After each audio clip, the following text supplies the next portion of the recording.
Aslam friends, welcome back my YouTube channel. चलिए आइए अब हम नावल का पार्ट नंबर 36 स्टार्ट करते हैं। उसे फायर प्लेस के सामने सोफे पर लटाते हुए वो फायर प्लेस में आग जलाकर बेड से ब्लैंकेट लेकर उस पर डाल दिया। वो ब्लैंकेट को मुट्ठी में बीची कांप रही थी। मुतवज्जम नजर से उसे देखता हुआ वो जल्दी से कमरे से बाहर निकला और किचन में उसके लिए गर्म कॉफी बनाने में मसरूफ हुआ।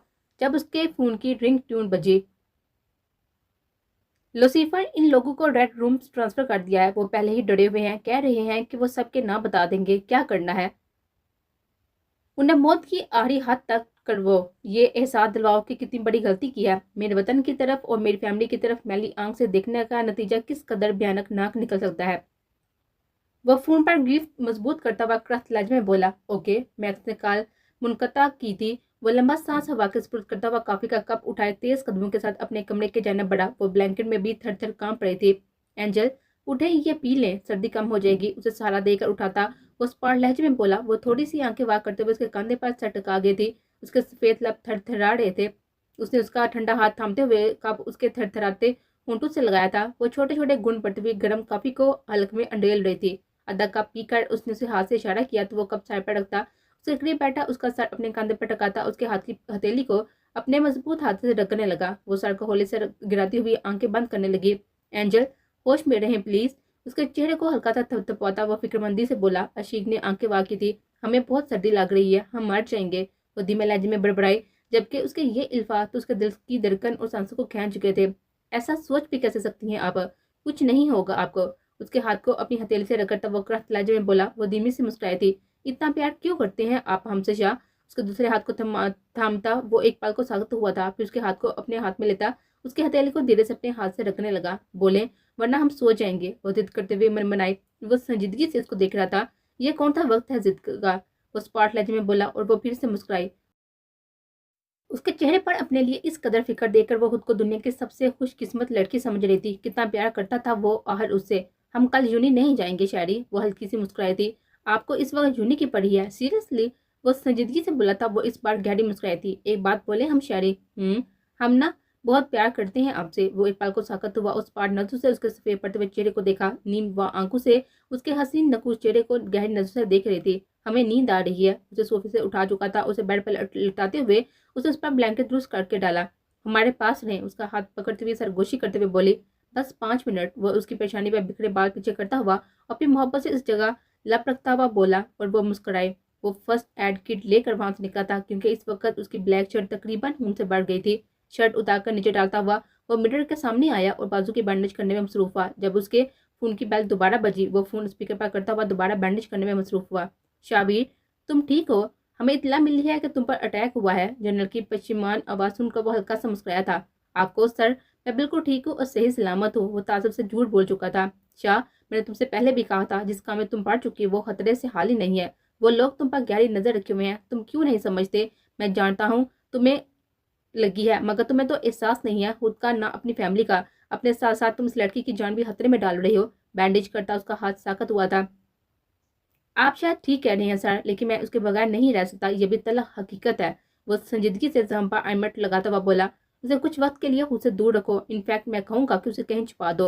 वो लोग अच्छे से जानते हैं वो तुम्हारी कमजोरी है। वक्त पहले सा नहीं है। तुम अकेले हैंडल कर सकते थे, लेकिन अगर उसे कुछ हो गया तो क्या तुम बर्दाश्त कर पाओगे? क्या तुम इतना बड़ा बोझ दिल पर लेकर जी पाओगे? वो स्पार नजर से आईने में अपना अक्स देखता रुका था। आप ठीक कह रहे हैं। मैं कल इसे यूनाइटेड स्टेट भेज रहा हूँ, वहाँ वो सेफ रहेगी। वो कुछ देर खामोशी के बाद बोला था, लहजे में दुनिया जहाँ की शर्त मैरी थी। लेकिन वो अकेली कैसे रहेगी? क्या तुमसे मना लोगे? वो मुझसे वादा कर चुकी है कि वो हर सूरत में अपनी पढ़ाई मुकम्मल करेगी, और मैं शायद इस वादे का फायदा उठाने वाला हूँ। जैसे तुम्हें बेहतर लगे। मेरे लिए तो मेरी औलाद जैसी हो। मैं हमेशा दुआ गो रहता हूँ, खुदा तुम्हें अपनी अमान में रखे। क्या करना चाहती हो अब? वो बैंडेज करने के बाद कबर्ड से ग्रे कलर की शर्ट निकालता हुआ उसे सीधा करता हुआ कमरे से निकल गया था, जनरल से बात करते हुए। सुनहरा बेटा, इस वक्त यहाँ क्या कर रही हैं? आफरी बेगम, जो किचन से पानी लेने आई थी, उसे लॉन्च में सोफे पर लेटे हुए देखकर चूंगी। वो सट पटाकर उठी थी। वो तो हरफ से नाराज होकर यहाँ से आई थी। उसे क्या पता था कि आफरी बेगम उसे यहाँ देख लेंगी। वो नजर झुकाती हुई उंगलियां चट्टाने लगी। उसके पास जवाब जो नहीं था। बेटा, कोई बात है तो मुझे बताओ। उसके हाथ को थामती आफरी बेगम ने पशेमान लहजे में पूछा।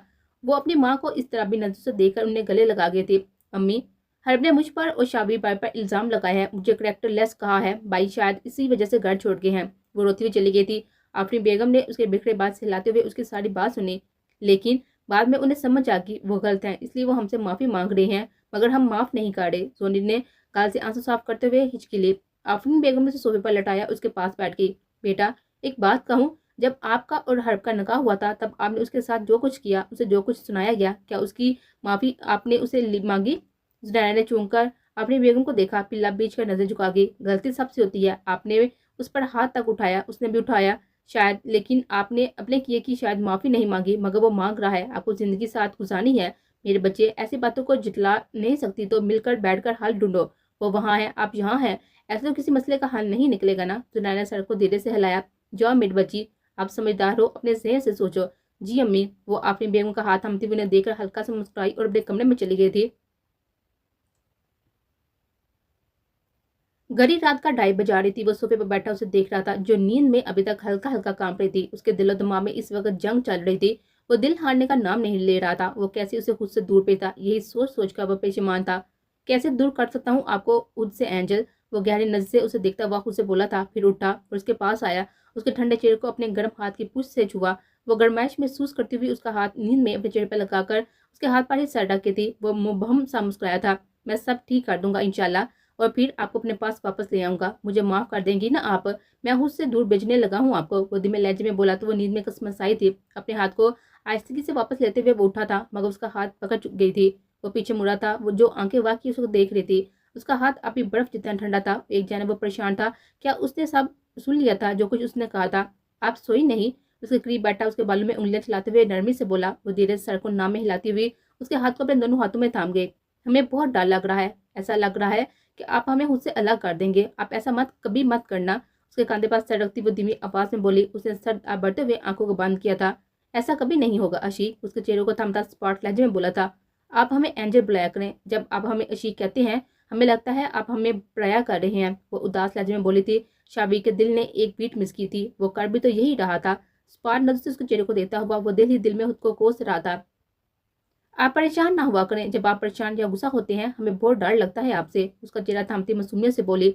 उसकी नीली आंखों ने तासुब से नजर उसकी गर्दन ग्रीन आंखों को देखा। वो दिल के हाथों कितनी बार मजबूर हुआ था। मैं अपनी एंजल को कभी नुकसान नहीं पहुंचा सकता, यहाँ तक कि गुस्से में भी नहीं। मेरा सुकून है आप, वो मोहब्बत सा मुस्कुराता हुआ बोला। और वो मुस्कुराई थी। शाबीर ने संजीदगी से उसे देखा था, जो गहरी नजर से उसे देख रही थी। क्या हुआ? वो उसको देखता हुआ बोला। वो हल्की सी मुस्कुराती हुई उसके करीब होती उसके लबों पर लब रख चुकी थी। अब वो अपने दिल के हाथों बेहद मजबूर हुआ था। आंखें मीचता हुआ उसके बालों में उंगलियां उलझाए उसे बेहद करीब कर चुका था। एक आंसू उसकी नीली आंखों से टूटे थे। मीटिंग रूम का दरवाजा दार से खुला था। रियाज बेग से पटाया हुआ अंदर दाखिल हुआ। अनीस मलक और इब्रा बख्ती समेत उनके बाकी साथियों ने उसको घूरा था, जो मुंह उठाए ही वहां आ पहुंचा था। क्या हुआ, इतने घबराए हुए क्यों हो? इब्राहिम भट्टी ने उसको देखते हुए पूछा था। तुम्हारे आदमी ने कहा था कि वो मामूली 2 कौड़ी का मिलिट्री ऑफिसर है ना? वो ना सिर्फ बहुत बड़ा बिजनेस टाइकून है, बल्कि उसकी पहुंच वहां तक है जहां तक तुम्हारा और मेरा तस्वर में नहीं जा सकता।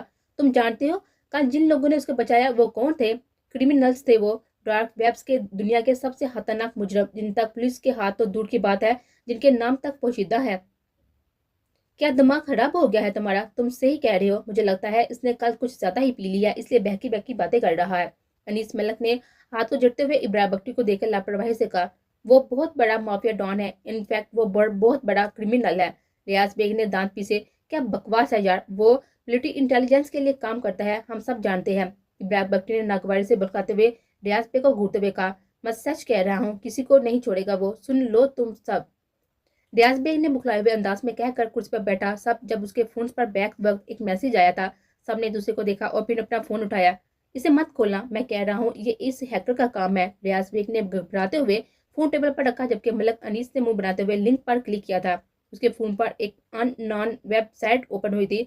आ एक दर्दनाक चीख की आवाज फोन से सुनाई दी थी। सब अपनी जगह से उठे थे। अनीस मलक का चेहरा जर्द पड़ा था। वो कांपते हुए हाथों के साथ फोन को टेबल के बीचों बीच रख चुका था। सबकी नजरें फोन पर पड़ी थी, जिस पर एक जेन को शल कर देने वाली लाइव वीडियो चल रही थी। स्क्रीन के साइड पर स्पीड में कोड्स दौड़ रहे थे। ये डार्क वेबसाइट है, तुमने उसे ओपन क्यों किया? इब्राहिम बख्ती ने बुखलाकर कहा, जबकि अनीस मलक तो अपने आदमी को पहचान का ही मर्द दम पर था, जो इस वक्त कुर्सी से जंजीरों से बंधा हुआ था। हेलो मैक्स, क्या काम हो गया है? वो पीछे देता हुआ जहां वो सुकून से सोई हुई थी। वो फ्लैट की टिकट बुक कर दी तुमने? कितने बजे की फ्लैट है? वो विंडो के ग्लास पर हाथ रखते हुए स्पॉटलाइट में इस्तफसार कर रहा था जब उसकी आवाज सुनकर अशीक ने आंखें खोली थी। वो ग्लास विंडो में खड़ा संजीदगी से किसी से फोन पर बात कर रहा था। वो संजीदगी से पीछे मुड़ा और वह फौरन नजरें झुका गई थी। आप उठ गई, तैयार हो जाएं, ब्रेकफास्ट रेडी है। उसे दूर से ही देखता हुआ क्या कमरे से निकल गया था। अशी ने हैरानी से उसको देखा था। इतना सख्त लहजा क्यों था उसका? वो जल्दी से उठकर उसके पीछे गई थी। क्या हुआ है आपको चैडी? उसका हाथ पकड़ती वो उसे पोर्च में ही रोक चुकी थी। उसने कृत नजर से उसको देखा था और अपना हाथ पीछे किया था। अशी के लबों से मुस्कान एक ही पल में गायब हुई थी। मैंने कहा आप फौरन रेडी हो जाए, हम निकल रहे हैं यहाँ से। वो सख्त लहजे में कहता हुआ उसे देख गया था जो उसके उखड़े लहजे पर टूट गए थे। लेकिन आप ऐसा रवैया क्यों इख्तियार कर रहे हैं हमारे साथ? कोई गलती हुई है हमसे? उसकी तरफ मोहब्बत से देती हुई बोली। फॉर गॉड सेक अशी, मेरे सामने पहले ही बहुत दर्द है। जितना कहा है इतना करे और पैकिंग करे। 1 घंटे में हम निकल रहे हैं। उसे साथी से कहता हुआ अपने कमरे के जाना बढ़ गया था। अशी ने लब बीच कर उसका तब तक नजर से ताकब किया था जब तक वो अपने कमरे में ना पहुंचा। दरवाजा उसने साथी से बंद किया था। अशीक उदास चेहरे के साथ अपने कमरे में आई और वार्डरोब से कपड़े निकालकर फ्रेश होने चली गई। कमरे में आकर उसने साथी से दीवार पर हाथ की मुट्ठी बनाकर पंच मारा था। एक पेंटिंग किरची किरची करके नीचे गिरी। साथ ही उसके टुकड़े उसके हाथ में दंस गए थे। उसकी नीली आंखों से आंसू टूट कर गिरने लगे। दीवार से सर टकराता हुआ वो दूसरी मुट्ठी भी दीवार पर मार गया था। आई एम सॉरी एंजल, वो आंखें मीचता हुआ गंभीर आवाज में बोला। वो फ्रेश होकर किचन में ब्रेकफास्ट करके उठी थी जब वो उसका बैग, जिसमें उसे कुछ देर पहले पैकिंग की थी, लेकर नीचे आया था। हम कहाँ जा रहे हैं एचैडी, और आपका बैग कहाँ है? वो हाथ साफ करते हुए उसके पास रुकती हुई बोली। हम नहीं, सिर्फ आप। वो नजरें फेरता हुआ संजीदगी से बोला। अशीन ने बेयकीनी से उसको देखा था। क्या आप कल रात की वजह से हमसे नाराज हैं? उसका हाथ अपने हाथों में लेते हुए आंसू से भरी हुई आंखों से उसे देखते हुए पूछने लगी।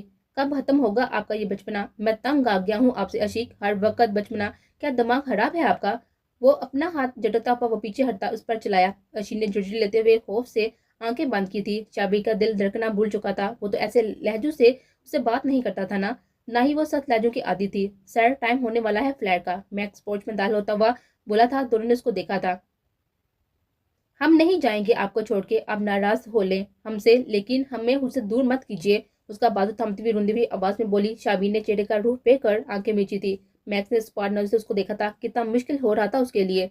आप मजाक कर रही है ना शैरी? हमें बहुत डर लग रहा है। हमें खुद से अलग मत करें, हम आपको कभी तंग नहीं करेंगे। हमें खुद से अलग मत करें, बहुत प्यार करते हैं आपसे, आपके बगैर नहीं रह सकते। हम कभी भी आपको तंग नहीं करेंगे। उसे रोती हुई उसका हाथ पकड़ती हुई बोली। मैक्स, दे जाओ अशी को। वो पीछे हटता हुआ क्रत लहजे में बोला। प्लीज हमें माफ कर दें, हम आइंदा आपके पास भी नहीं आएंगे, कभी नाराज नहीं करेंगे। ऐसा मत करें शैरी। उसके हाथ जोड़ती हुई उसके सामने आई थी। उसके सब्र का, उसकी बर्दाश्त का पैमाना लबरेज हुआ था। सबकी आड़ी हदूद में था वो मिट्टी बेचते हुए उसने मैक्स को देखा था। प्लीज भाभी, चलिए आप मेरे साथ, मैक्स आता हुआ नरमी से बोला। अशीन ने उसका हाथ झटका था।